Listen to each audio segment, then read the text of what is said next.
finals of 2 BSLs. So just he's made it to the finals as well. He lost to trutaCz in one of the BSL, one of the very early BSLs. That's what I said. Yeah. So it is time to see whose reign will end here. trutaCz, the defending two-time 2019 BSL champion versus Bonyth, one of, if not the greatest non-Korean player in the world right now. I guess that title goes for kind of both of these players. They're so good that it's impossible to talk any more about them. So if I could remember to join the lobby, then I could get this game started. But our first map is going to be Neo Sylphid. And I don't know what to predict here. If you go off recent results, you can say, well, Bonyth beat trutaCz in Corrupted Cup. And so maybe that's the most recent result. But I think trutaCz's domination in both seasons of BSL and his condition right now are insane. And don't believe that number that Zero's telling you about his BSL ladder stage, because he was a shoo-in anyway. So this is going to be really exciting. So without further ado, let's start our final best of 5 of the round of 8 of BSL Season 8 between Bonyth and trutaCz.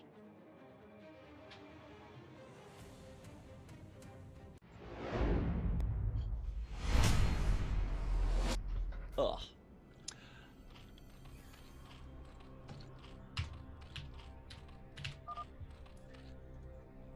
Okay, here we go in the 12 o'clock location, spawning in yellow as our Zerg player from Poland. He is trutaCz.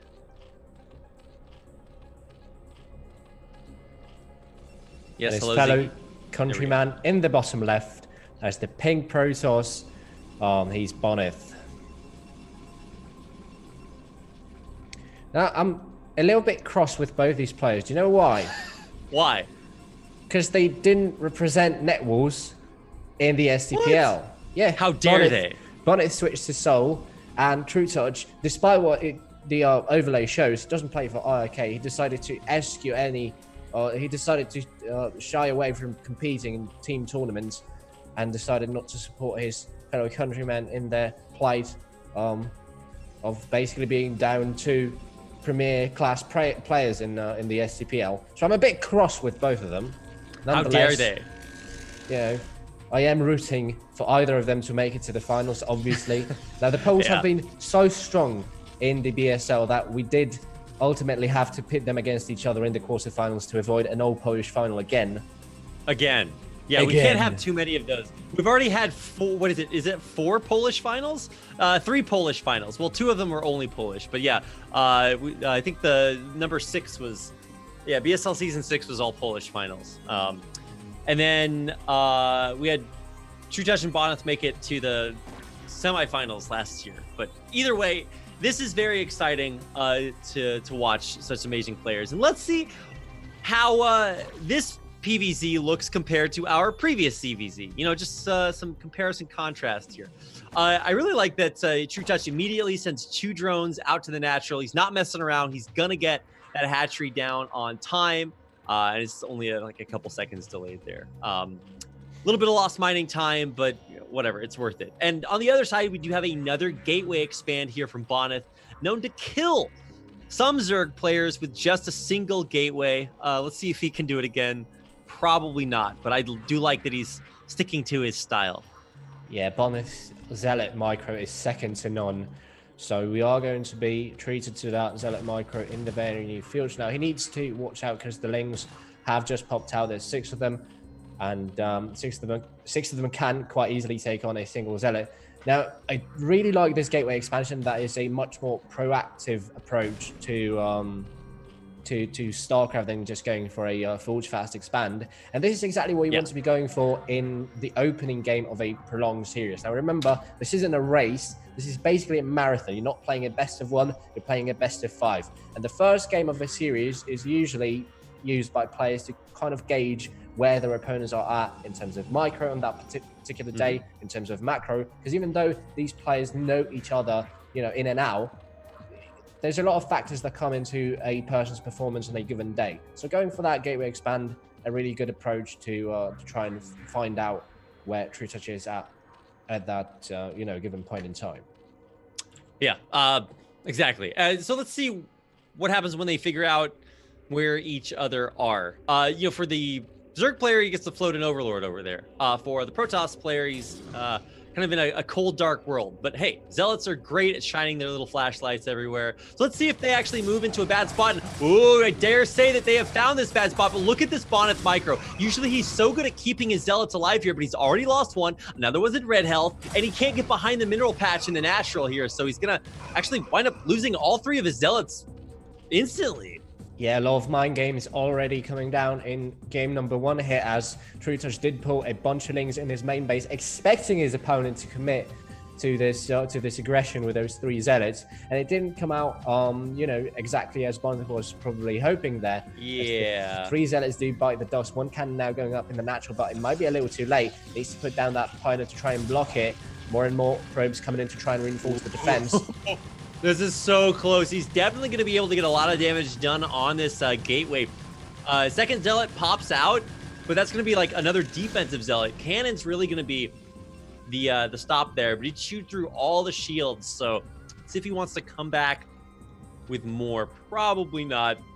And I like that Bonyth is so good. He didn't like panic overmake cannons. Knew that one would do it, and is pretty okay for now. So there's one thing to keep in mind here for trutaCz, and that is he went for a 3rd base that is on the high ground. Now, in the previous series, Avilov was constantly going for a new main by taking the natural. So he's basically setting himself up to go up to 4 bases. But with the way trutaCz chose to expand here, he might be sticking to a 3 base mid-game play with possibly those Hydralisks. Now, we obviously don't have any tech on the way just yet. Oh, just as I say that, we do have a spy going up in the natural. So we haven't actually seen any Mutalisks play in today's games. So no, this is really interesting. And let's hold our horses. Probably Scourge coming out of that. But I love Muta play in ZVP, mostly because we almost never see it. But secondly, because it requires a lot of things to happen for the Zerg player. First of all, you kind of need to Scourge the first Corsair. And then second of all, you need to kind of catch your opponent off guard a little bit, because obviously if they're going for +1 Corsairs, they can just pool them over a cannon, bust out, and then your mutas are maybe not so good anymore. So we are seeing +1 being upgraded for air weapons for Bonyth.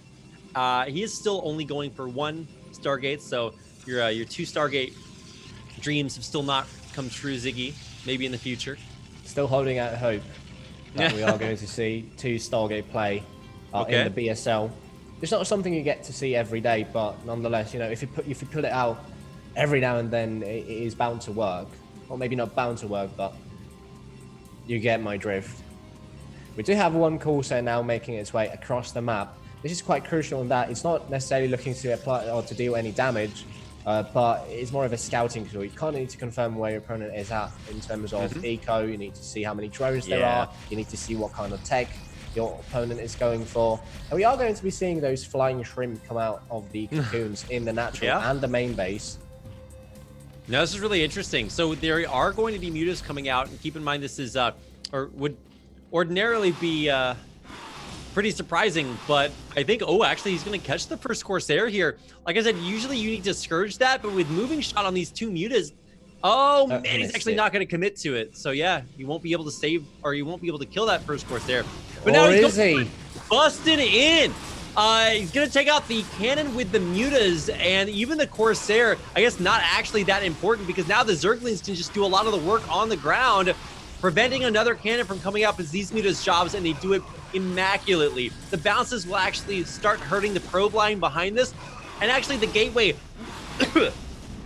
Yeah, you can see that he wasn't necessarily, he didn't necessarily care about the Mutalisks, as he focused down the cannons to make it easier for his lings to try and make it into the main base. More Corsairs popping out in the natural, so it looks like Bonyth might be able to hold the line here.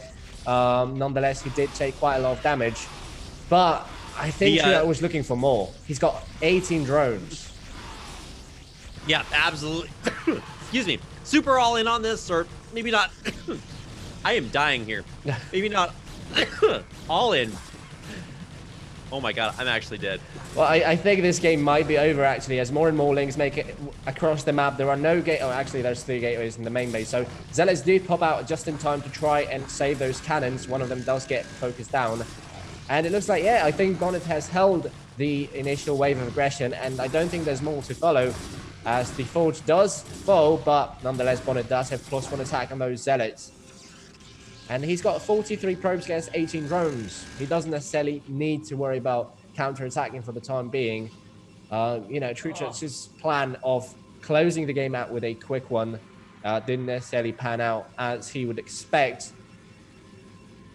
And we're back to a situation where Bonyth just needs to macro up, needs to get those gateways up as well, and is probably going to be gearing up for a massive move out on like 6-7 gateways with Storm as well.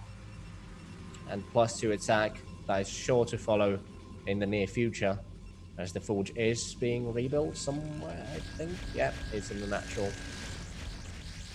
Okay, I'm alive, I promise. Great hold there by Bonyth, but yeah, you're right. The catastrophically low drone count is something that I, maybe could have expected trutaCz to try to come back from, but he knows that by the time that he remakes all those drones, he's just gonna fall over, and he actually might still fall over. There's a ton of scary zealots out on the way. Let's see if these commit to going into the natural expansion. There's no sunkens here. The first one is just about to finish. Let's see if he can save that with all these lings, because he did produce an insane amount of lings to try to hold on. And I think Bonyth should be... is he going to be able to bust into the natural here? I don't think that's the point. I think he's just posturing outside the natural to try and force trutaCz to commit to even more units. I mean, he's only made like 2 drones since that attack. He's up to 20. So, if that aggression hadn't been, or the potential for aggression hadn't been shown, he could have probably gone up to like 26, 27, and would have been in a slightly better spot in terms of eco. But as it turns out, he's got this sunken in the natural, sunken at the third as well. More and more lings joining the fray. And suddenly we do have 5 Corsairs. Bonyth is committing to even more. He's got a DT moving across the map as well. So true Bisu style, he's going to try and snipe those overlords. There's only one, there's 2 at the third base, but save nothing to protect them as the Scourge went to the natural. They're now making their way to the third base, but as the Overlord falls, the DT is going to make its way into the main base. And even though the Corsairs do get cleared out by the Scourge, the DT now has free reign of the third base of our Zerg player. Now there is an Overlord popping right now, so the DT, excuse me, will get taken out pretty quickly here. But still, I mean, any damage is on the drone line is really good damage. And there's more drones going down in the natural. Now that the Zealots have busted through, the only sunken is going to fall here. And this is devastating damage by Bonyth. trutaCz, I think, moments away from having to tap out. It's 50 probes, 20 drones. And there's going to be more drone casualties in the main. Maybe I spoke too soon, but there's Zealots. They are stopping mining, and this is just catastrophic damage from Bonyth. The spawning pool also getting focused down here in the main base as trutaCz is quite simply falling apart. Down to 14 workers scrambling to defend his main base as the spawning pool falls. I don't think there's any coming back in this particular game on Neo Sylphid. Valiant effort, a really good opening, winning that mind game and killing three Zealots for dirt cheap. Yeah. Nonetheless, the follow-up didn't necessarily hit the mark. Honestly, so many players, almost all players, died to that aggression that trutaCz was playing. Bonyth just defended that, excuse me, so well that you really have to give him a lot of credit for that. And while it might look easy to close out the game from this point, the only reason we got to this point was because he held on against that super insane all-in. So yeah, at this point, I mean, we're watching a few mutas try to deal a little bit of damage, but obviously there's 5 Corsairs out, so not going to deal anything. And on the other side, can't afford to make any more drones, so trutaCz is kind of going to die a long, slow, painful death from here on out. And maybe he got the memo from watching Avilov versus TT1 that you can't leave the game until you're extra super definitely dead for real. Yeah, Bonyth, this game is a very straightforward win here for Bonyth. He's even added a second Stargate and he's producing 2 courses at a time because he knows that the only possible way for him to lose here would be a massive meter switch. You know, based on the grounds he lost most of his courses at third base since he was going in with that DT. Nonetheless, he's covering all his bases, going for that second Stargate, and this is going to be a very straightforward win once he secures that third base and finally decides to move out. I think he's just trying to, you know, micro, maybe do anything he can. But yeah, that's it. GG, and Bonyth will draw first blood in this epic best-of-5 conclusion to the round of 8. Man, actually so sad that both players can't go through here because, you know, this would be the 3 in a row for trutaCz. This would be... It's still big. Well, I understand there's more games to play in this series. I'm talking about why it's important for both of our players. So for trutaCz, it would be the 3 in a row, which is why it's important to him. And then for Bonyth, obviously, he still has yet to win a BSL, even though it feels like he's always been good enough to win every BSL. It just somehow hasn't happened. Got stopped in his tracks by trutaCz a couple of seasons ago, and now he's back for revenge. So let's get into game number 2. Which will be on Crossing Fields. So really interesting map, and I'd love to see how Bonyth decides to play this with that free back natural. And, you know, on the trutaCz's side, he's got the opportunity to go for, like, maybe not 3 hatch before a pool, but, you know, something similar because there's that safe base in the back. I'm super excited to get into this. So let's start game number 2 on Crossing Field to see if Bonyth can take 2 in a row and go up to match point, or if trutaCz can close it out or can come back and take us to a full series.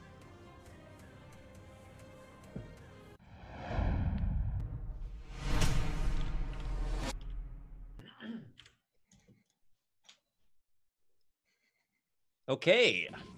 Without further ado, in the upper left-hand corner, in the yellow, winning game number 1 and playing trutaCz, this is Bonyth. His opponent on the right-hand side now is the ping Zerg. He's trutaCz. They decided to swap colors just to mess with us. I see what he did there. You know, I might not be able to microanalyze the improvements in his build order, but I noticed he changed colors, so clearly that is also significant. I would say from... Yeah, I'm interested. Talk to me, Ziggy. What do you expect? I just wanted to bring up the point that I don't think anyone questions Bonyth's status as the absolute best foreign Protoss, right? I don't think... there's very few people that you could kind of compare. I would say sometimes DeWalt is up there, but... Yeah, he is, but you know, we really need to see one of those... you know that Africa tournament, the end of the world? Yeah. Yeah, okay, we need one of those between, like, Bonyth and DeWalt to just play endless PvPs, slug it out. And until I see that, you know, it's going to be hard for DeWalt, who is also just insanely good player, to kind of meet Bonyth as, like, the best Protoss, for sure. We need somebody to sponsor a best of 69 between... this was a fad in StarCraft 2.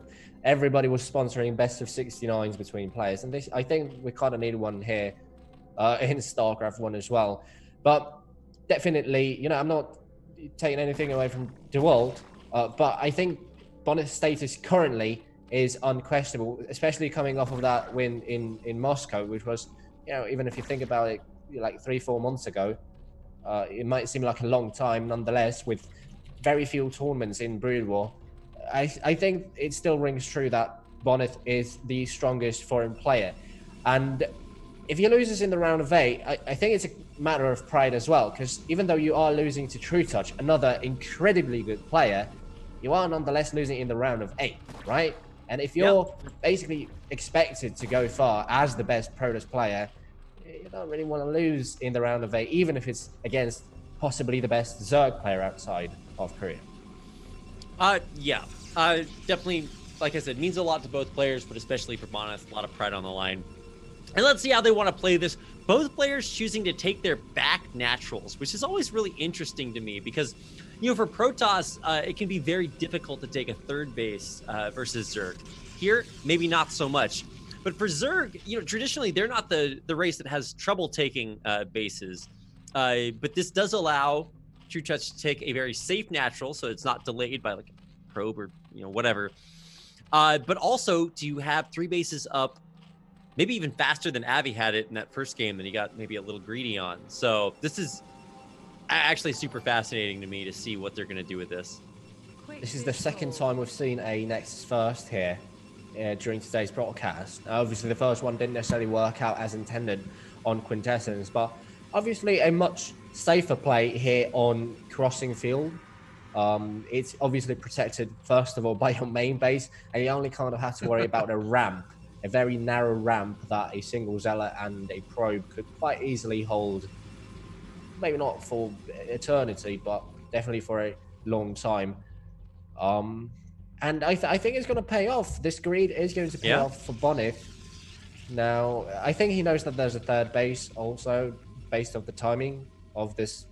He knows that there's a natural at the back, having been taken. Oh my God, how did those Zerglings get in?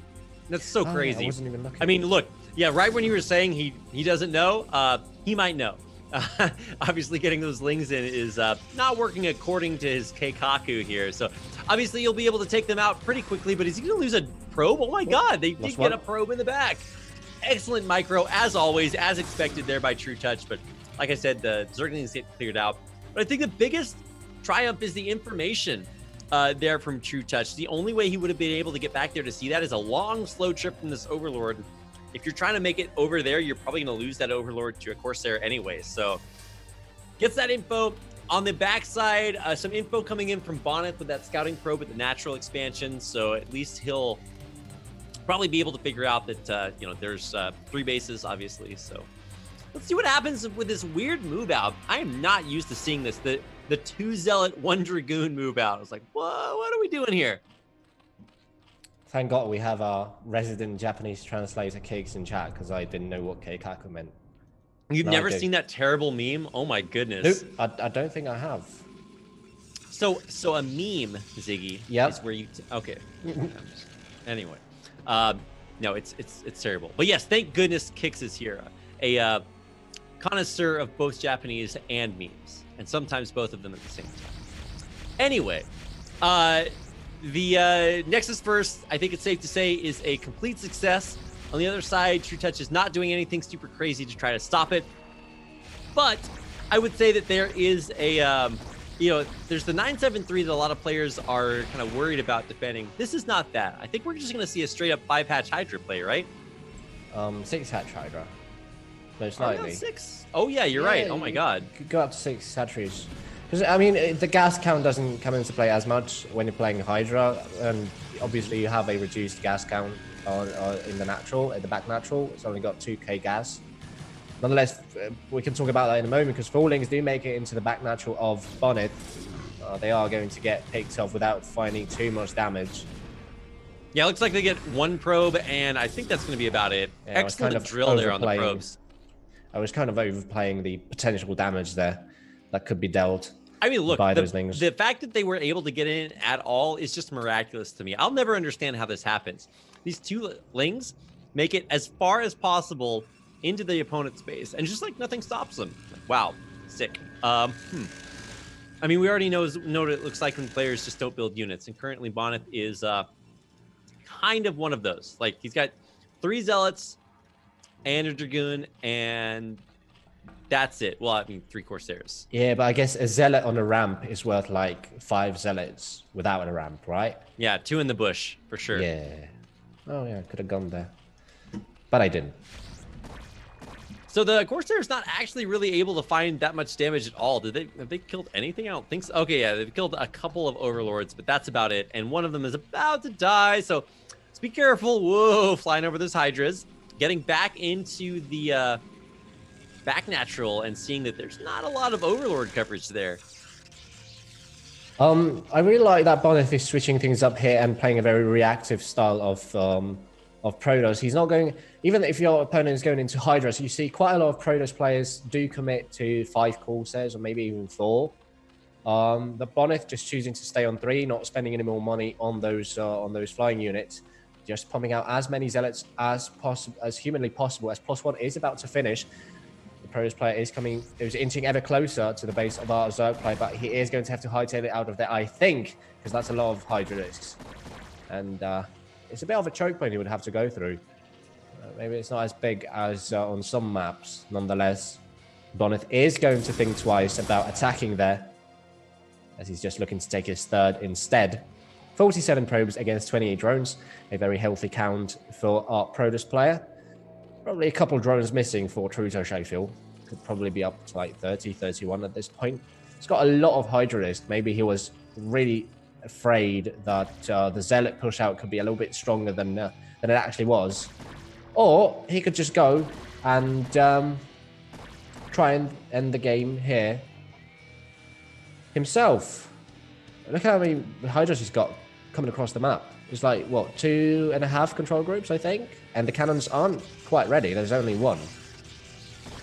Yes, many Hydras. That's my official count there. One too many lots. No, actually, lots of Hydras. All the call says one of them got picked off. Sorry. Oh, no. But he does keep one alive, so maybe I can dive in and get more information.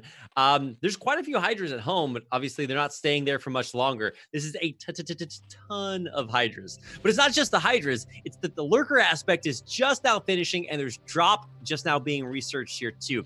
So if he runs all the Hydras in, can't bust the Natural, which I guess is the third, then there's Plan B already in production. Yeah, I'm really quite curious to see if he actually commits that drop into the main base or maybe the Natural. Now, picking that last Corsair off would be an ideal scenario. You know, kind of a good segue into going for that drop. Like currently he's posturing outside the main base of his opponent. He's up on that high ground, so no possibility for Bonyth to really move out and engage at this point in time, I suppose. I guess high ground does. Zealots and Storm don't really care about high ground too much. Nonetheless, we do have the Corsair coming in for a clutch scout once again. He's going to see a bunch of drones popping out of those cocoons.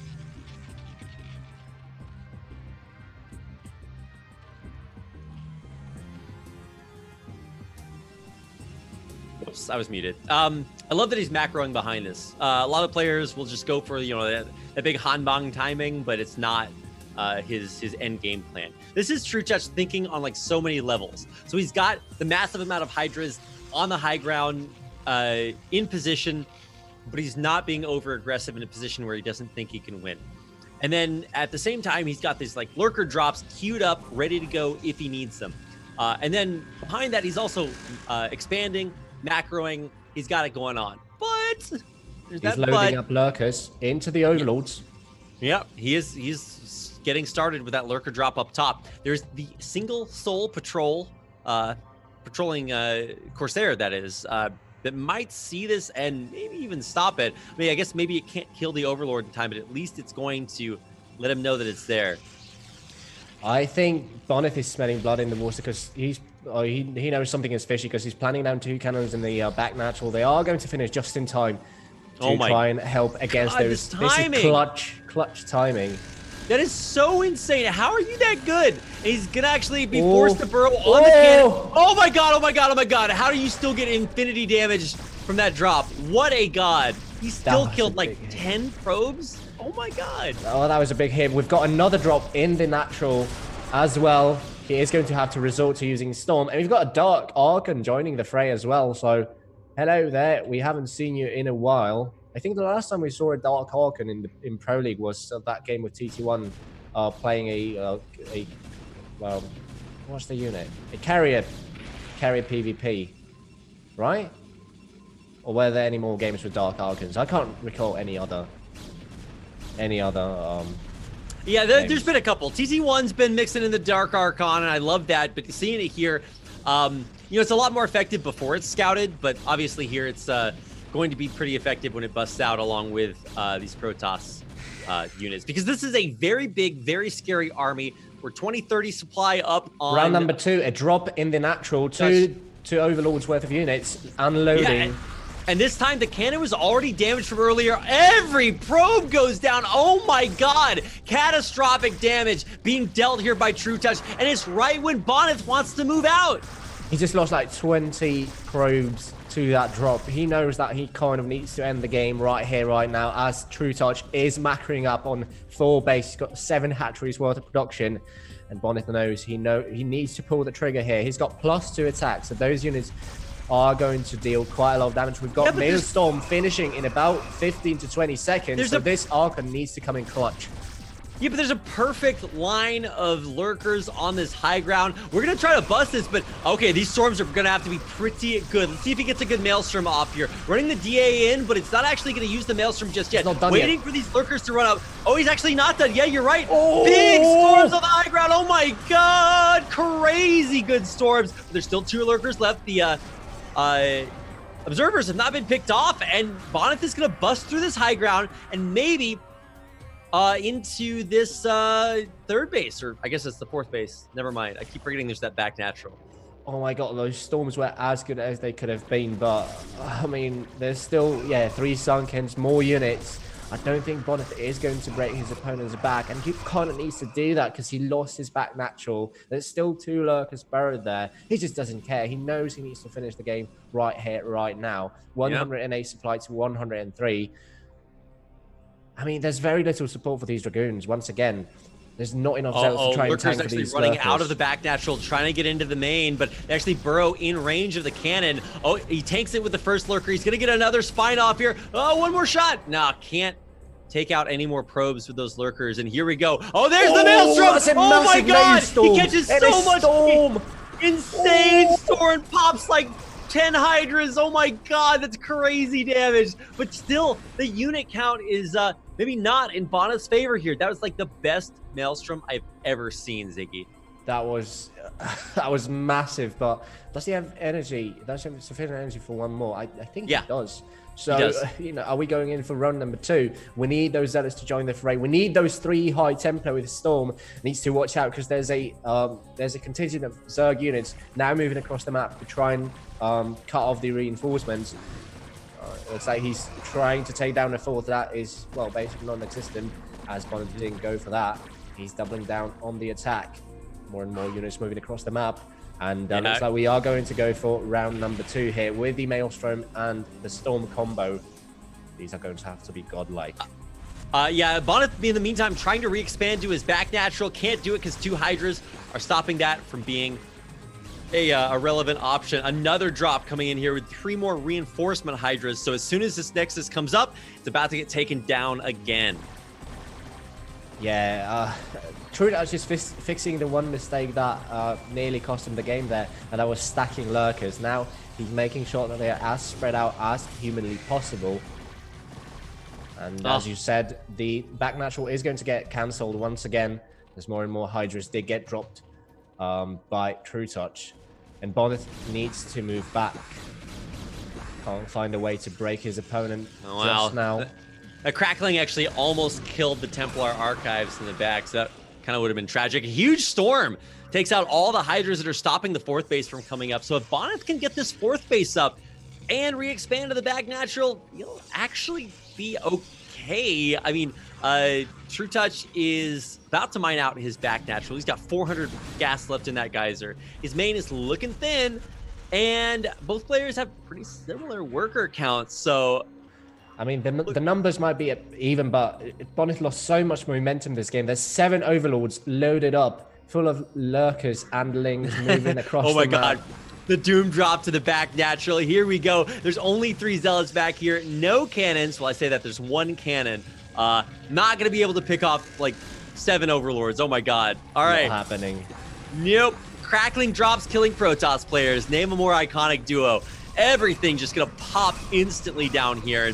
Even though there is that 4th base expo coming in, this back natural is, it's seen better days. Now, Bonyth is going for a last Hail Mary attack with a drop in the main base, a storm drop, a massive storm drop, finding about 10 workers worth of damage. But, I mean, is it enough? He's going to lose that shuttle to Scourge along with the High Templar. And he's down to 2 bases, down to 3 bases. The 4th base, the 3rd base and the 4th location does finish. So his ego isn't as bad as it could have possibly been. He's down to 42 probes, so maybe missing like 10, 15 probes at this point in the game. And I mean, Bonyth's going to clear this very effectively. He pushes away the Overlords and actually kills one, and then he's going to use DTs and an Observer to clear out all of the Lings, the Lurkers, and everything else in the back naturals. So he's going to get a good trade there at the end. Oh, wow. Perfect Scourge takes out that Corsair. So now he can actually bring the Overlords back in and stop these DTs from... oh, my God. He's going to take out the support bay. Oh, my God. Oh, my God. Okay, never mind. I have way overhyped that. That thing was so safe. I mean, you never know. It's cracklings, right? Yeah, I know. I'm always so scared. As soon as the cracklings start, I just assume the shields don't exist. We're coming in with more Scourge, trying to snipe the shuttle. Oh my God, he's gonna get the shuttle! Oof. Yeah, oofs in the chat for that one. He's going for the Observer as well. Yeah, he's gonna Scourge the Observer too? Did he get 2 Observers with that? I'm pretty sure he Scourged 2 Observers and a shuttle with 4 Scourge. trutaCz, what a god. And he's coming back again with another drop in the back natural. trutaCz, come on. Come on, man. Just relentless drops into the back natural of Bonyth. Looks like trutaCz has found the one chink in the Protoss player's armor that he can just keep abusing over and over again. He's going up to 5 bases now, probably looking to take assist as well. I mean, when the Zerg is ahead in supply, you know something went wrong. I mean, you can definitely tell that trutaCz was feeling a little bit upset about that last game, and he is really coming in pretty hot and heavy. This is insane to watch. I mean, Bonyth is, like we said, one of the best players in the world, and trutaCz is running all over him, really exploiting that back natural, the weak spot, and he's never letting up the pressure. Even though Bonyth somehow is able to get this 4th base up, it's going to be so hard for him to hold it, and much less hold off all these crazy drops coming in. Although I do hope he eventually uses this Dark Archon again, because it's back at full energy.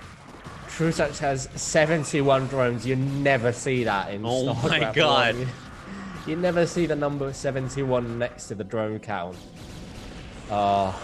This is painful to watch as Bonyth is struggling to stay alive. Now, we do have another shuttle drop coming into the 4th base now. There's 2 High Templar and 2 Zealots.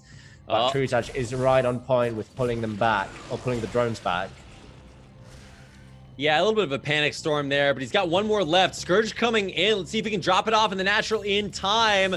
High Templar gets dropped off. A beautiful storm catches 8 drones worth of damage. Yeah, he's got 1 more storm if he casts it, and when he finds a bunch of Hydras there. Nonetheless, it's not what he was looking for. trutaCz is way too far ahead at this point, I think, for any eco damage to be, worthwhile. Now, one thing worth mentioning is that he doesn't have much gas for the time being, so that might be, one downside to this kind of playstyle of just constantly attacking into the back natural or the main base with mass lurkers. Yeah, it looks like there is actually a Zealot in the back actually getting damage done. I did not recognize that, but he is a +3 Zealot, so he is just killing everything. He could have actually maybe sniped some of those Defilers just now popping out, but he's stopping mining in the back natural, so, I mean, I guess that's mission accomplished. It's so obnoxious to have that 1 Zealot just swiping away in your main base, because you know that you kind of have to respond to it, but, at the same time, there's the Maelstrom. It catches a grand total of 3 Hydralisks, and he actually can't even kill the last one. It survives with 7 HP. So, nice, I guess. Zerg waiting in the natural. Lurker's Burrow. There's Defiler with full energy as well. A massive blade coming down on the Protoss army, catching basically everything. I love the red plague on the red Archon. Nice. Finally got to see that and cross that one off my Brood War bucket list. We have another Maelstrom. Yeah, there it is. A decent one. It actually catches, I think, 4 or 5 Hydras. Lurker eggs are going to pop there as well, so no more cheeky morphs there. And finally, the Dark Archon dies, gone but not forgotten. I mean, Bonyth is still somehow, some way alive, and he's ahead in supply, 151 to 136, and he's pushing the Zerg back. How's he doing this? He was down for like the majority of this game. It's been 22 minutes. Things Bonyth does. I mean, that's the only thing you can say. Like, losing the back natural, I mean, he got to mine all 2,000 gas. There's 96 gas left in that geyser. And each one of these patches, I mean, it's just minerals. He can expand and get more of those. And he did. Now he's got double Reaver at his third base. He's taken control of this high ground. And he can actually even think about pushing forward to maybe take another base. And meanwhile, for trutaCz, his back natural is dead. It's done. There's basically no minerals, actually no gas. His main basically done there as well. There's no gas, no minerals at all. So, I mean, look, he does have 3 other bases, so Bonyth needs to maybe high prioritize taking out one of those. But look, he's got Reavers in shuttles, High Templars, Dark Templars. This is the shuttle's got a little bit of everything, and it's heading across the 6 o'clock. Doesn't, oh my God, it's gonna run into those Hydralisks. He drops off the DT, but the shuttle gets in. It's gonna sneak past the vigilant unit of Hydras that were out on a hunt, and he's going to get into that back natural. Yeah, and he's gonna run the Reaver into the main here. There's Scourge waiting for the shuttle. Oh, he's got a micro that shuttle. It's so scary. Oh my God, Scourge are so dumb. And I think he's actually gonna be able to save the shuttle. No, never mind. And the DT does get cleared out as well, so I mean, Bonyth is somehow still hanging on. He's retaking that back natural. He's up in supply, even if ever so slightly, 164 to 161. He's got really decent upgrades, +3 attack and +1 armor. Only just now queuing up +2. I mean, has trutaCz thrown this? I mean, look, we all knew that the series was going to be amazing, but just seeing how incredibly strong both of these players are just blows my mind. trutaCz killed that back natural a million billion times. He got so much damage done. He's had 70 workers. Oh my God. And now somehow he's back down to 50. Bonyth is 50. He's got that base. He's got insane upgrades. Oh, he's got the tons plague. of storms. Those Beautiful plagues. plague. But look at the storms coming in from behind. They bop all the cracklings. And now there's still that Reaver. It does have full shields, and it's still pushing through into this lurker field. Yeah, but look at how low all these units are. Save for the Archons that don't necessarily care about plague, obviously, because they've got shields. But, you know, we've got a lurker surround coming in from the left-hand side. The reinforcements coming in from the right as well, as trutaCz is trying to close the distance on top of the Protoss army. Beautiful storms, though. Ooh. Oh my God, the Reaver's gone, the shuttle gone. That hurts. That sucks. Oh, that plague! Massive plagues here. Nyokun's very fond about saying that plagues are worse against, or are better against Protoss than they are against Terran, because you know Protoss can't heal. Their units are just always permanently worse. Beautiful storm dodges coming in there. These Hydras will get finally taken out, but more importantly, they're taking out Bonyth's army, and now he's back down to below 30 supply, or to 30 supply less than trutaCz. Yeah, trutaCz is now going up to his 6th base in the 6 o'clock as well. So Bonyth, there's hardly any bases to be taken still. And the ones in the center of the map aren't necessarily going to be, well, expandable too, right? I mean, look, if you're in the position to take those middle bases, then like, I mean... You need to take that opportunity. Yeah. Some nice storms, and ooh, almost flies that 1 HP shuttle into it. But he's got 2 Reavers inside. And like, if there's one way to come back in this, it's Reavers. Another drop, another in the back natural. Oh my God, the back natural getting dropped again. And just as it was coming back online, that's a little bit heartbreaking. Once again, the drone or the probe count going to be completely decimated. He's actually got probes transferring back into the back naturals. That's definitely not where they want to be. And now with them taking out the observatory, actually, that's crucial because these lurkers become even more effective, especially if he can scourge the observers or the shuttle. He can't. And they're going to continue dropping out the Reavers right in front on the front lines here. Beautiful storm on the back, but the play goes off onto actually everything. Oh, the Scourge. Reavers getting focused down. The Scourge scourging the shuttle. And now everything here going to die for Bonyth. Bonyth is doing what he can with what little he has, but it is just not going to be enough as the back natural falls once again. And Bonyth has no way of breaking his opponent's 6th base. More and more reinforcements streaming across the map, and I think Bonyth is down and out here on Crossing Field. Yep. I dare say that, turns out, 8th time dropping this back natural is the charm. He, it's similar to 7 being the right number of gateways to win the game. It only takes about 1 million times dropping this back natural to kill Bonyth. Yeah, something. Because now, I mean, there's just no more bases left. Yeah, Bonyth has no money in the main base, no money in the natural either. Only has that, what, 7 o'clock base, still mining. And as he's about 25 supply down, there's no way back into this game. I really don't think so. He was doing so well up until that point. He lost the entire push in the center of the base, or in the center of the map. There was a massive plagues and another massive plague coming down on top of the remaining Protoss units. I mean, he gets a good Reaver shot, some good storm. I mean, everything Bonyth loses, he just cannot replace here. He's got a little bit of money, but no more coming in. His main and his natural are both dry. The back natural can't be mined from. All he has is this one final base, and trutaCz has many of them.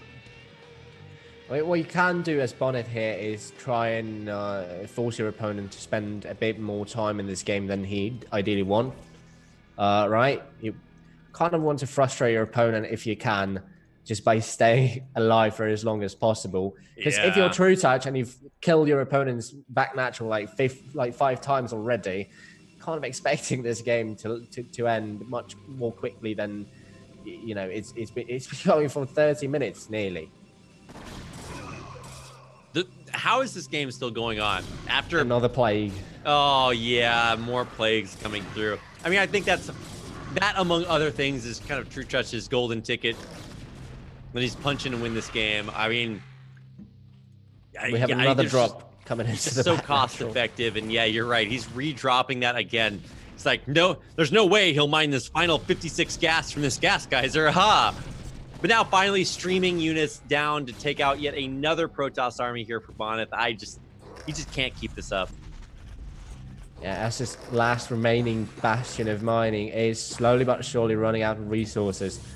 I think we're getting closer and closer to Bonyth finally tapping out, as trutaCz still maintains the supply lead here with 137 to 120. Another massive plague coming down on top of the Protoss army, as the Lurkers are just waiting to finish off those low HP units. The shuttle also gets picked off by the Scourge. Yeah, one Reaver does survive, but I mean, that's not going to matter. He just replagues and plagues and plagues. And I mean, yeah, look, oh, this is so disgusting. Yeah, what you're doing here as Bonyth is just, you're thinking what to fix in the upcoming game. And once again, what you can't do is frustrate your opponent by just refusing to die despite being basically down and out. We're just waiting for the closer here for trutaCz. I mean, Bonyth still has I don't want to say a strong standing army, but he's got some punch to it, right? You said you're waiting for the closer. I think this might be it, Ziggy. Well, the Archons are still standing strong and they're relatively healthy. He finally takes out the Reaver. A couple of the Archons have gone down. And, I mean, yeah, this is a strong army from Bonyth, but it doesn't matter if it trades, like, you know, 1 unit for, like, 100 Zerglings. I mean, trutaCz just has way more. He's only got about 500 minerals left at that 7 o'clock base, so this is really going to be his last army here. Maybe one more reinforcement of height. Oh, the shuttle with 2 Reavers got picked off by Hydras in the center of the map. That is going to be it. That has to be it. Yeah, look, I mean, he is going to actually make a great move to bust into this bottom base. Beautiful storms down here. Lots of probe kills. He's blocked off. Oh my God, these storms are insane. But especially losing that shuttle really hurts at this point. I'm super impressed by Bonyth, able to make it 31 minutes of competitive StarCraft. But in the end, trutaCz will bring it back and take game number 2 to tie the series at 1-1. Really, a very impressive showing here by trutaCz, showing us that once he gets to that comfort zone of being on 3-4 bases, he definitely knows how to take on Bonyth. I'm really looking forward to see if we're going to get more of these macro games in this series. Possibly going to go all the way to game number 5 with as close as these players have shown to be so far. Game number 3 is going to be on Neo Transistor. So again, a map that statistically has favored Zerg in past tournaments. We'll see if that comes into play here as well. Well, you know, because it is loser picks, that's going to be a Bonyth map. So I'm just like, well, okay. Clearly, he's got something in mind here. Like, I never doubt Bonyth when he's picking maps, going for strategies.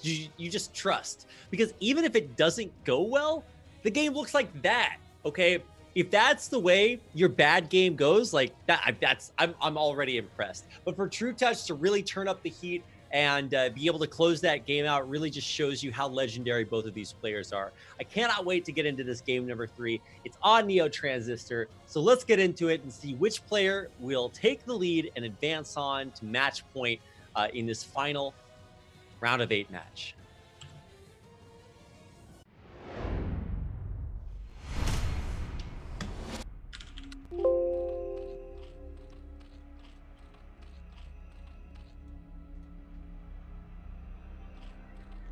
All right, here it is in the upper right-hand corner in the red, playing Zerg from Poland. This is trutaCz. And his opponent in the bottom right, in the blue trunks, also representing Poland, he's Bonyth. Oh my God. Okay, look, if we get 30-minute games every game, I'm not complaining. I am tired. I hiked the 5th tallest mountain in Korea today earlier. I had terrible accidents. I'm in horrendous pain. I'm about to fall asleep, and I want more Starcraft, Ziggy. I can't get enough. These guys are so good. And this game is super pivotal for a best of 5 because, like you said in game number 1, these games are not just, this is not a sprint. This is a marathon. Both players have had chances to really slug it out with each other. And you actually nailed it in game number 2. You said that the reason Bonyth is staying in this game, even when he's super dead, is just to try and see what works. Draw it out and maybe fatigue trutaCz a little bit. Really make him cross all of his T's and dot all of his I's and lowercase J's to close out the game. And now here we are, game number 3. What are we doing? Well, you said that the reason he picked Neo Transistor, Bonyth that is, might be because he has a secret plan, right? He's got a, whatever it was in Japanese you said, for plan, haiku, I don't know. No, that's a poem. Never mind. But there's also 2 more things that you could potentially bring up as being valid reasons. And that is, one, you might potentially want to get this game out of the way, right? This particular map. Or you might want to get in your opponent's head, right?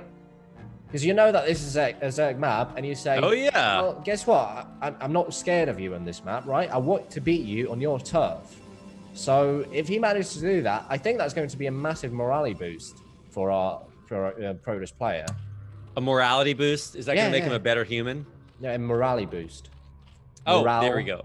I guess. There we go. Sorry, I was... I'm pretty sure I said that the first time round as well.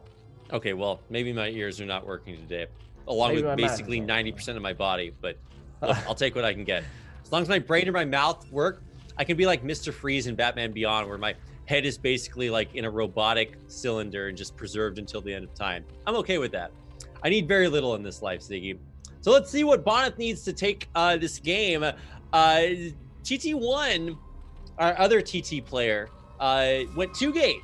And I actually really like that because it helps you wall your double ramp natural, and it also puts a lot of pressure on. And when Bonyth 2 gates, like, look, it's coming. You already know. So let's see what happens here. No Zerglings out just yet. And Zealots and Probes hit that mineral line. Probe about to go down here. It does get focused. And, oh, actually, no. Oh, my God. How did that probe live? It was literally underneath every drone and somehow comes out alive. That's probes for you. That's basically commonplace. I mean, it's worth pointing out that Bonyth is going for a 1-base player here. We do have a Stargate on the way, so I mean, it's not every day that you see an assimilator being put down before a Nexus, right? It doesn't happen that often, so it's worth pointing out that Bonyth thinks that maybe 1-base play is the way to go here. This call set is going to be really quick. Wow. Yeah, and well, you know, if you have to pick a unit to have very quickly in PvZ, is it the Corsair? I feel like above every other unit, you talk about 1 base and then you fill in the blank. But the blank is not usually filled in with Corsair, am I right? Yeah, I mean, it's going to get scouted here by the Overlord, so it is going to get sacrificed here to the Protoss Overlords. Yeah, the Zerg Overlord getting sacrificed to the Protoss. Yeah, I realized once I said nice. It. It's nice. There's no coming back from that, Rapid. You well, Lair is non-existent. And what are we watching here? Is this 3 hatch Hydra bust off 2 base, or is it lurkers? Oh my! No, there's no lurkers, so we're gonna 3 hatch Hydra off of 2 bases. Is this allowed? Is this an illegal move, Ziggy? We're gonna have to wait and see. I mean, he's down to 13 probes, 13 drones. He's adding more. I mean, I don't really know how you respond to having scouted a Stargate on 1 base. Well, the super fast Corsair is going to be devastating at this point because while, yes, there are Hydras out, the scouting is the important part here. And as soon as you start to see what's going on here, all of a sudden, Bonyth starts stroking his non-existent beard, being like, what is this? 2 bases, 3 hatcheries, a morphing layer over a Hydra den? Well, and now he runs back to base, builds some cannons, and chills. So let's see what he does. Well, I think you're looking for a bit more than just scouting if you go for a 1 base Stargate before putting down your Nexus. I don't think this aggression is going to be too successful, although Zealots are pretty strong, and he is breaking up the RAM. How? Wait, what? Oh my god. There's theoretically even more larvae than you'd expect to make even more units than you expect, and Bonyth is killing it? And now there's no Hydras to try and protect the Overlords. Oh my god. Against the Corsair. 1 gets picked off, another one falls, a 3rd one is getting focused down as well. Even the Dragoon is focusing down the Overlord. He doesn't care about the Hydra. Gets his 3rd Overlord here. Because if you can't make units, then you can't do any crazy bust shenanigans. So beautiful focus fire there. Yeah, wow. Yeah, killing 1 Hydra doesn't matter. Killing an Overlord that prevents any more Hydras from being made and forces your opponent to spend 200 minerals building other units, also using larvae that can't be Hydras. So good. Such a big brain play. He only made 1 Corsair. Hasn't made any more. Only 1. And trutaCz Who gets supply that blocked. much value out of a 1 base Corsair build? What? Both players here get an F for legality. Illegal moves being made on both sides. Corsair still out there. Bonyth is getting so much value seeing that there's no other bases, absolutely nothing out there. He's going DTs back at home, and actually trutaCz is droning? He just finished a round of 8 drones back at home to go up to 28. Yeah, the Corsair still on the prowl, looking for Overlords, looking for stray bases that Bonyth could potentially set his sights on in the near future. Interestingly enough, he's going for +1 attack for those flyers. So, what kind of units is he looking to get? Is he maybe looking to go for? No, I don't want to say carriers, but he's not making. Yeah, there we go. Because he wasn't making any Corsairs, so I was having a cognitive dissonance moment there, as the +1 was being queued up and no more Corsairs were on the way. Nonetheless, it's not going to be anything too out of the ordinary here for Bonyth. As he's coming in for round number 2 with these Zealots. Yeah, you have to say out of the ordinary in parentheses for Bonyth, because everything is out of the ordinary for Bonyth because he's just so good. Who does this? Nobody does this. That's the answer to my question, Ziggy. He's going in here. He's killing so many drones. Look at this DT. Okay, there's only 3 Hydras protecting the mineral lines here. Where did that extra larva go? Did he just decide to build an extra hatchery and then not use it? I don't know, but we're losing all our drones here. This is domination from Bonyth. The DT is still alive. He's still alive. 9 drones, 10 drones on that DT. And the last Hydra is getting picked off as well. The DT does end up falling with 10 kills under his belt. Oh my god. trutaCz is down to 50 workers against the 40 of Bonyth. Just make it stop. What are we doing here? There's more Zealots in the natural, and of course they're still picking off Overlords. Bonyth's macro is actually slipping a little bit, but it doesn't matter because he is pulling the rug out from under trutaCz right now. He's throwing out those banana peels. And 2 more Corsairs joining the fray here as the Overlords get backed up in the top right-hand corner against the wall. You know what I love, Ziggy, is that both of these guys are just like ham-fisting each other. Like they're just like going to town. It's like they're playing that like Russian slap game, and both of them knock each other out. It's like, okay, so you kill me, and then I kill you, and then you kill me, and they're just going to town. This is awesome to watch two insanely good players just take each other out in the most dominant ways. Yeah, this is down and dirty. I mean, these guys know each other so well that they kind of need to resort to these, you know, seemingly weird plays, try and get ahead. And that is exactly what's going to happen here in game number 3. See, not only did he have a build prepared for Neo Transistor, he also beat a Zerg on his own on his home turf, right? Because this is a map that has historically been kind of Zerg favored. So I think he's in his head. I think Bonyth is in trutaCz's head right now. Well, I mean, I would say that trutaCz did pick a little bit of an interesting way to handle that map. I would say that, you know, traditionally, like we said, mutas are very strong on that map. We've got a lot of other ways to play that. He could have decided to play it out, but no, he's going for that in-base hatchery and, you know, trying to use some Zerg Kung Fu moves. And Bonyth, his Kung Fu is maybe a little bit stronger there. Kung Fu is stronger than yours. Yes, it is.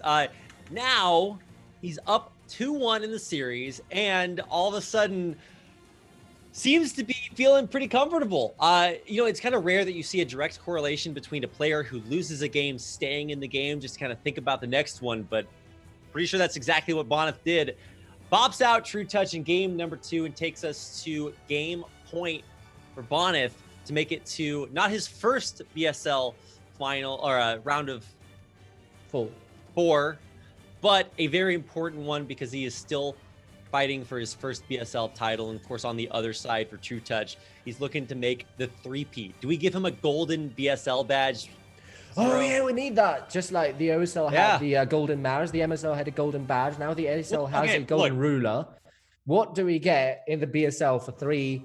No, it's not a 3-peat. It's just 3 titles, right? Let's he already has 4 titles. But the first 2 don't really count because they were kind of restricted to just Polish players. Look, okay, I get what you're saying. I agree. There needs to be something. Zero, what you need to do is you need to go up to your wife and say, look, excuse me, we need to make a golden BSL thing. And so, like, you know, I'm going to need your ring. I'm like, okay, probably not that. We want you guys to stay married. So find the gold somewhere, dig it out of the hills. We've got to make something in case trutaCz can do this.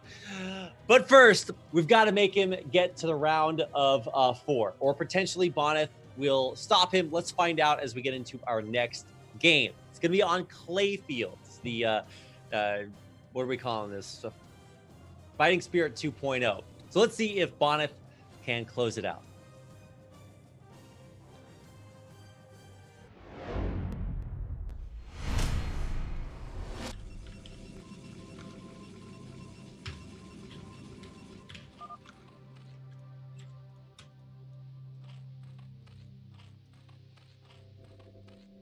All right, here we go. In the bottom left-hand corner of clay fields, in the blue, playing trutaCz, this is Bonyth. His opponent in the bottom right as the red Zerg, also representing Poland here, we've got trutaCz.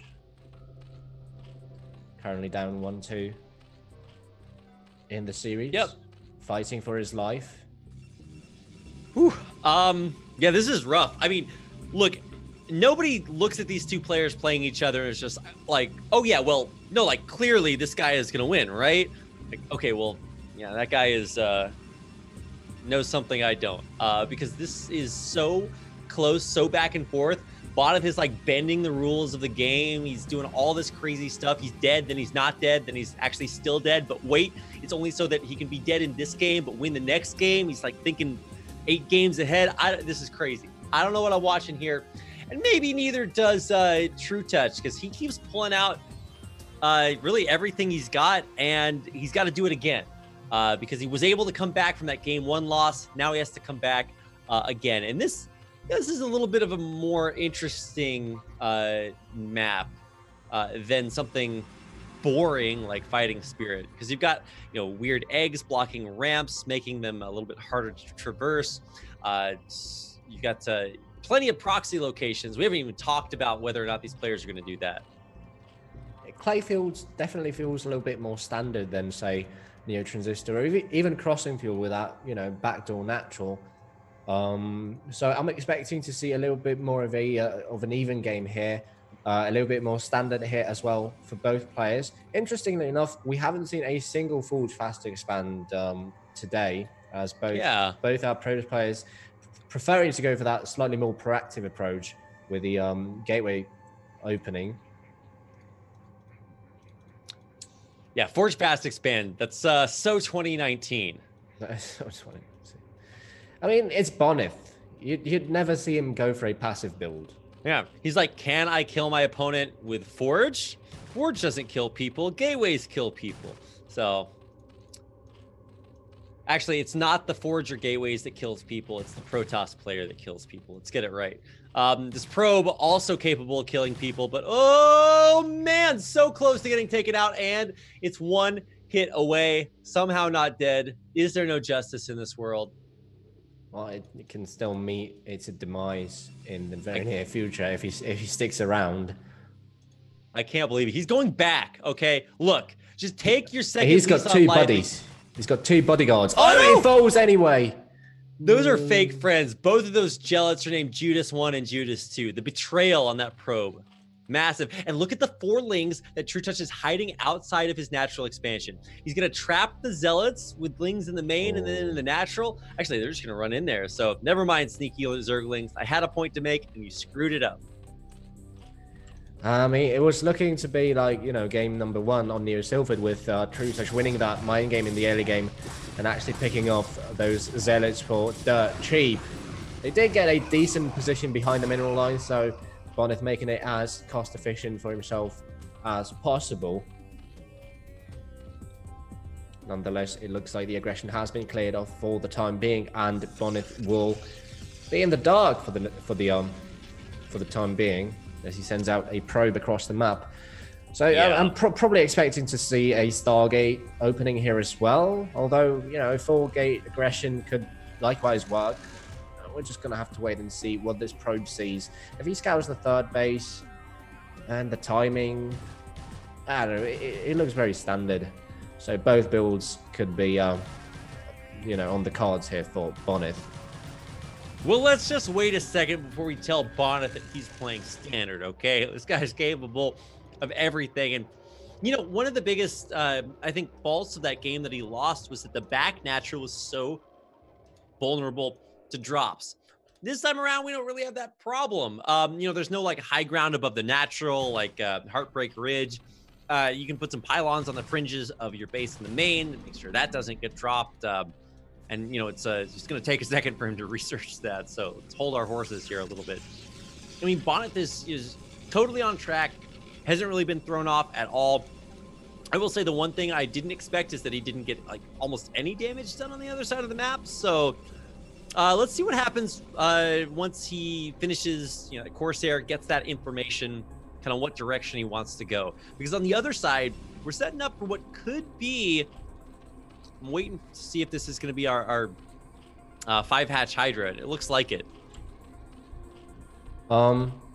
Actually, let's count the drones, because you could be going for how many in the natural? There's 6 in the natural. No, there's more in the main base. Well, we already have a lair, 973. so, yeah. Oh yeah. So I mean, I would expect that we would see something along the lines of that game 2 from trutaCz again. Gotta adapt things, obviously, because you know, there's no back natural for him to pull those shenanigans on. And I'm just so excited to find out what these guys are going to do against each other, because I think it's pretty clear that not only do they both play against each other a lot, they play very recently against each other in both BSL and, or not BSL, but Corrupted Cup. And Bonyth was like super on form. But I think that trutaCz is definitely playing better than ever. So you just have to look to both of these guys to make the magic happen. So looks like 2 more gateways being added on by Bonyth in the main. Not going up to that 7 count. What is he doing? Well, he's got a Stargate, so he doesn't have the money to go for 7 gateways just yet. Well, that's his first mistake for sure. Going for the Stargate and not just 7 gateways outright. Well, look, we already learned our lesson from TT1. How to win a best of 5. First you build 7 gateways, then you win the best of 5. Like, it's not rocket science, okay? I mean, that series was down to the wire. Look, is it a W or is it not? Yep, It it is. was in the end, yeah.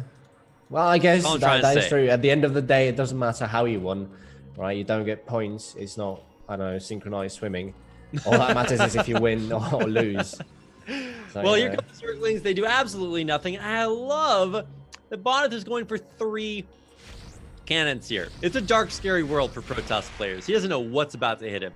But especially if it was something like that 973 you mentioned earlier, yeah, the 3 cannons are going to be good. And so is Bonyth. And with picking up that Overlord, he supply blocks trutaCz, so that's going to be a little bit annoying. No, it's not going to be as big a deal. You kind of expect to lose 1 Overlord to the Stargate opening. Ideally, you don't want to lose it, obviously, but it's not the biggest of deals. Yeah, this is a stock standard PvZ here from both of our players. We've got the first Zealot attack now coming into the third. There's very little defense to speak of, actually. Only 1 Sunken and a bunch of Hydras. More and more units trying to close the distance, try and reinforce the defense there, but the Hydras might get caught with their pants down as there's more Zealots coming across the map to try and cut off that attack. And it looks like Bonyth is now setting his sights on the natural. There's no Sunken there, but good SimCity protecting the Hydras.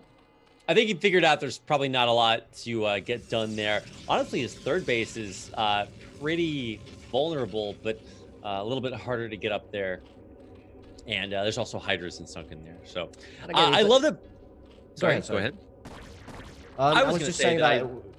God damn it. Ziggy, come on. We need to work on this. Go ahead. All right. It's your Let's turn play now. verbal rock, paper, scissors to decide who gets to talk next. I just forfeit. I forfeit. Okay, all right. I don't even remember what I was going to say. Go ahead, Ziggy. I was just pointing out that the point of this move out isn't necessarily just to kill your opponent, but you want to force them to make drones. To make Hydras instead of drones. So in that, it was successful in forcing trutaCz to commit to more units than Eco. And yeah, it's just as standard a PvZ as they come. How dare they? I'm not getting my money's worth right now. Do something cool that I can talk about. I mean, I'm sure it's coming, obviously, but this is kind of cool as a litmus test to say, look, you know, when you tie up the game, things are even. And then now Bonyth takes that 10-minute win in game 3. And all of a sudden, we're just like, okay, well, how do you bring it home? Do you try something weird or do you just try to play standard? And I think for Bonyth, this is a great step. He runs forward, kills 4 Hydras basically for free, runs back, stonks. Stonks indeed. It looks like Bonyth is gearing up to take his third base as well. Still scouting with a Corsair, so gaining valuable intel, confirming that his opponent is still macroing up on 3 bases. And there we go. We have that 6th hatchery now finishing in third base, or at the third base. So trutaCz is finally going to fully realize his macro potential. Hey, we're going for Dark Archon behind this, by the way. Really interesting to see him adding that on at this particular point. I think a lot of players would go for more High Templars because you know, Storm is kind of how you bust out and take that third base. But I think for Bonyth here, he actually feels like he's maybe okay and might want to delay that for a second in favor of getting this Dark Archon tech out.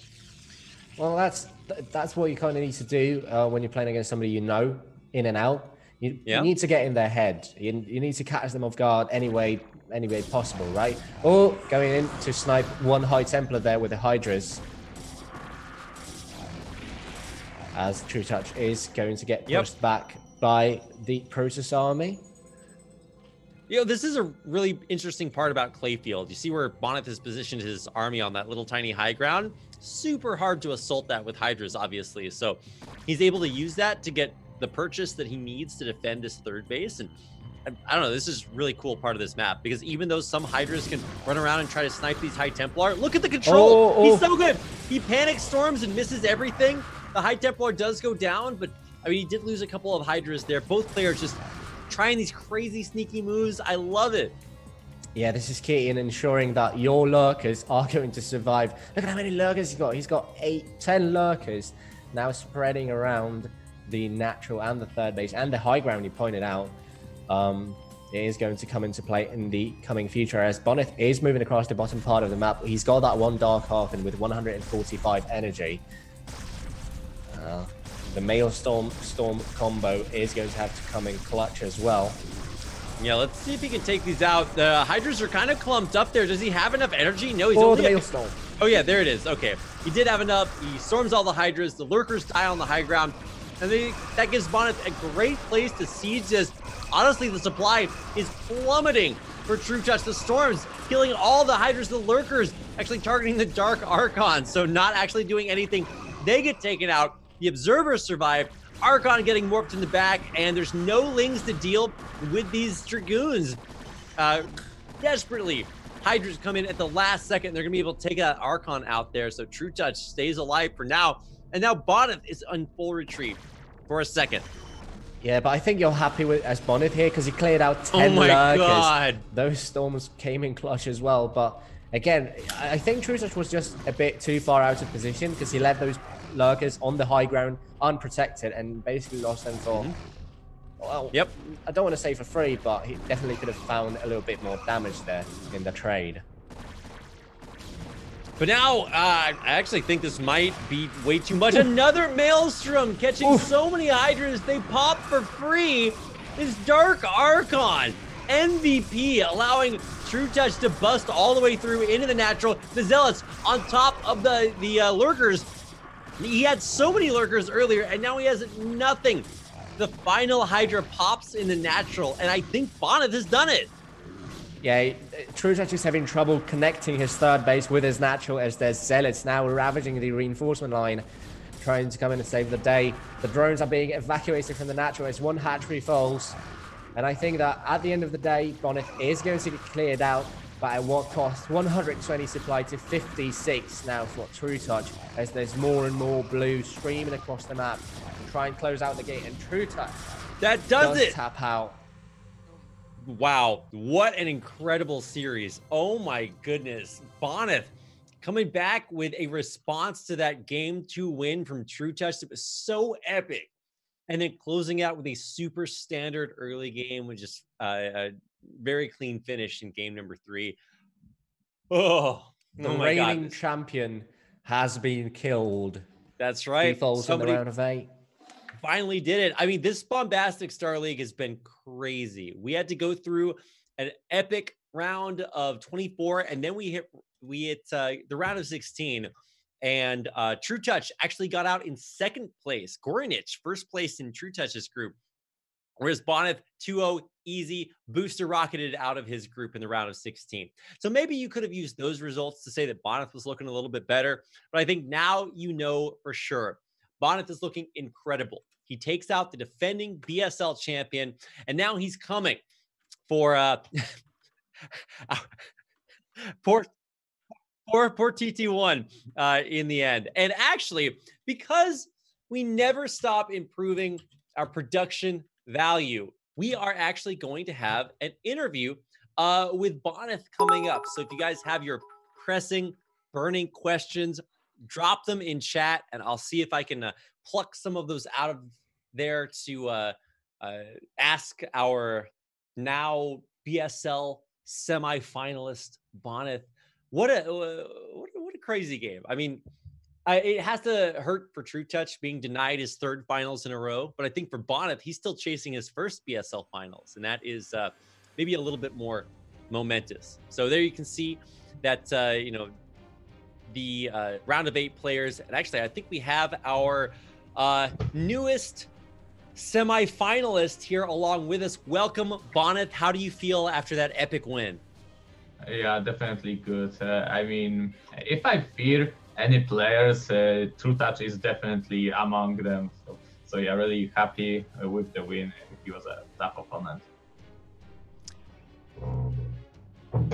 I think we need to change the overload. But anyway, the biggest question that I have for you is that when you go up against trutaCz, do you just think about only playing standardly? Because I know you guys play each other all the time, or do you have some special secret builds saved for when you need to take out your toughest opponent?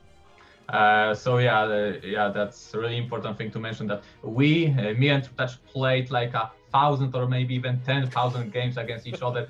When there is something to practice for, like BSL, like Ro8 Cup, we just log in and play against each other. We play thousands of games. So yeah, a lot of mind games, I suppose, from that. So yeah, so what was that question? Okay, so I was just trying to play standard at first because I need to test if my standard will be enough for trutaCz this day, and I felt like today it's gonna make it, so I'm gonna play standard. I mean my standard, so still lots of pressure. So yeah. Yeah, lots of pressure. We had a question from chat where we said, where somebody asked, how much do you practice every day? And that's a really good question because we understand that you just had a child recently. And so, of course, congratulations to you and your family. But, you know, as a good friend of trutaCz who has plenty of kids out here, sometimes that makes it harder to practice. So what's your BSL practice life like? One day I don't get to play any games. The other day I play a couple. Or if you just want to count the overall game count, you can divide. I think I have like 17,000 Protoss points, and for each ladder game you get 10, and you can divide it by 2.5 years. And yeah, you just guys do the math. Wow. Okay. Ziggy, do you have any questions for Bonyth? Yeah, it feels like you've basically conquered the foreign scene here as one of the best Protoss players we have in the SDPA and Nation Wars, in the BSL, hopefully here as well, with the finals coming up soon if you manage to get through TT1. Have you thought about maybe going to Korea and maybe competing in the ASL or at least the qualifiers? Well, now that I have, maybe if I was a single, you know, I would still be afraid to fly out. I'm just a nerd that just plays in front of my computer type of a guy. So yeah, but now that I have a wife and a kid, I definitely need to take care of them. Also, I hope that Mr. Elon Musk, who's launching lots of satellites into the orbit, so I hope in like in 2 years, maybe shorter, we're gonna get Tournament 24 all around the globe, and that would be awesome. And this is my Starcraft hope for the future. Okay, epic. Well, you have a position in the semifinals, a wife, a child, and something somebody else asked about, a giant horse balloon behind you. So what's the story about the epic balloon in your house? Yeah, my wife is, well, she has a horse, right? And today was an event in my city, and she just got the balloon out of it. Yeah, it looks really awesome. So your wife is a winner, you're a winner. It's a good time to be in the Bonyth household. Wow, that's the best. Shout out to Team Liquid out there. They also have a pretty cool sponsored by Team Liquid. Just like the BSL is sponsored by Liquipedia. Great brand placement, Bonyth. Well done there. So congratulations to moving on to the semifinals. Your next opponent before you make it to the finals is that you have to beat TT1. What do you think about playing TT1 in PvP?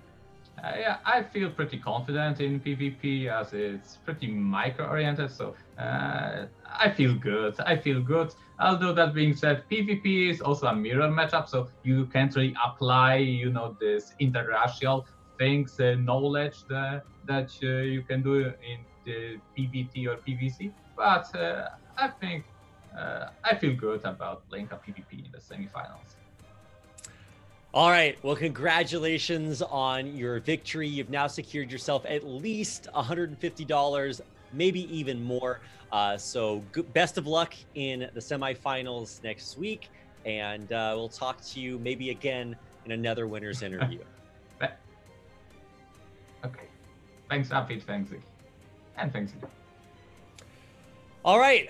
Well, congratulations to all of our semifinalists. We've got Dandy, Goranich, TT1, and Bonyth, and they will all be playing next week for a chance to make it to the BSL Season 8 Grand Finals, which of course will be a best of 7. It'll be amazing, so I cannot wait for that. But that's going to do it for this week's BSL. I hope you guys all enjoyed the show. I think it's getting better and better, and you guys are getting better and better as well. We've gotten a lot of additional donations and additional Patreons. So if you would like to support the BSL on Patreon. You can do that by going to patreon.com/bombastic. Just like all of our wonderful friends, these guys have done. Striker, ARG Sabbath, Kamchak, Moontang Spacewalk, Lingen Pump, and a bunch of other players and viewers out there. Big thanks, like I said, again, to all of our new Patreons. And you don't want to do Patreon, you can still subscribe here on the channel. You can donate here on the channel, and you can at the very least follow it because it's free. And speaking of following, notice how I did that? There's this wonderful website called twitter.com. On that website, you can do things like follow me on Twitter, and I guess Ziggy as well. And of course, you can if you're into StarCraft 2 balance wine, then definitely. I do a little bit of that myself. I'm a little bit more different. You can follow Ziggy on Twitter, me on Twitter. You can follow Zero on Twitter. And you can follow the Bombastic Star League on Twitter, @BombasticStar. So we'd love to hear from you guys about what you thought of the quarterfinals and what you're looking forward to for the semifinals. So let us know on Twitter. And of course, make sure to tune in next week for the BSL Season 8 semifinals. We'll see you then.